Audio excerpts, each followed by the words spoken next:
कहानी की शुरुआत एक छोटे से शहर के सरकारी अस्पताल से होती है, जो शहर के बाहरी इलाके में स्थित है। इस अस्पताल के बारे में कई रहस्यमयी और डरावनी कहानियां प्रचलित थीं, लेकिन सबसे ज्यादा खौफनाक थी अस्पताल की तीसरी मंजिल की कहानी।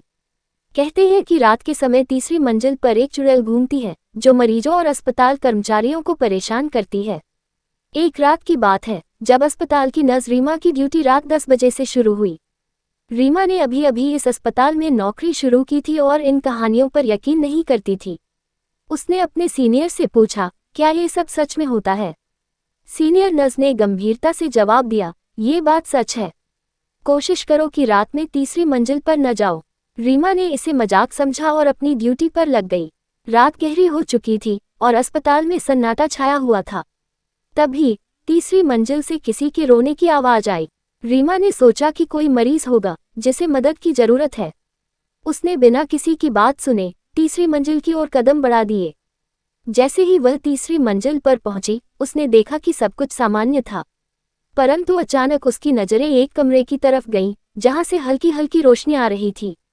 उसने दरवाजा खोलकर देखा तो अंदर एक महिला सफेद साड़ी में बैठी हुई थी। वह महिला बहुत ही उदास लग रही थी और धीरे धीरे रो रही थी। रीमा ने हिम्मत जुटाकर पूछा, आप कौन हैं? यहाँ क्या कर रही हैं? महिला ने धीरे से जवाब दिया, मैं यहाँ अपने बच्चे का इंतजार कर रही हूँ। डॉक्टरों ने मेरी गलत इलाज से मेरे बच्चे को मुझसे छीन लिया। ये सुनकर रीमा को अजीब सा महसूस हुआ। उसने कहा, आपका बच्चा कहाँ है? महिला ने बस इतना कहा, वो अब कभी नहीं आएगा। रीमा ने तुरंत समझ लिया कि कुछ तो गड़बड़ है।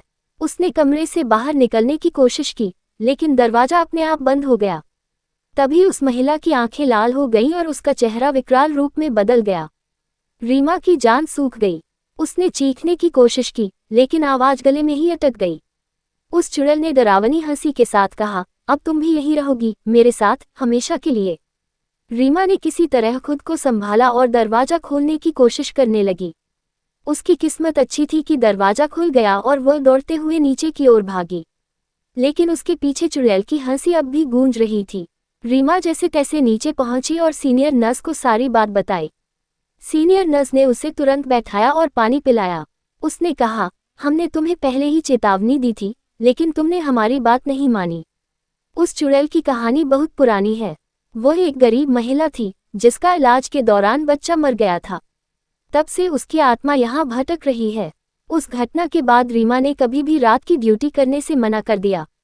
उसने जल्दी ही अस्पताल छोड़ दिया और वापस उस जगह कभी नहीं गई। उस दिन के बाद से उसने सीखा कि हर कहानी में कुछ न कुछ सच्चाई होती है। अस्पताल की तीसरी मंजिल अब भी खाली पड़ी है और रात के समय कोई भी वहां जाने की हिम्मत नहीं करता। कहते हैं कि आज भी उस मंजिल से उस महिला के रोने की आवाज आती है, और जो भी वहां गया वह कभी वापस नहीं आया। इसलिए अगर आप कभी उस अस्पताल जाएं, तो रात में तीसरी मंजिल की तरफ भूलकर भी मत जाना। कौन जाने कब उस चुड़ैल का शिकार आप बन जाएं।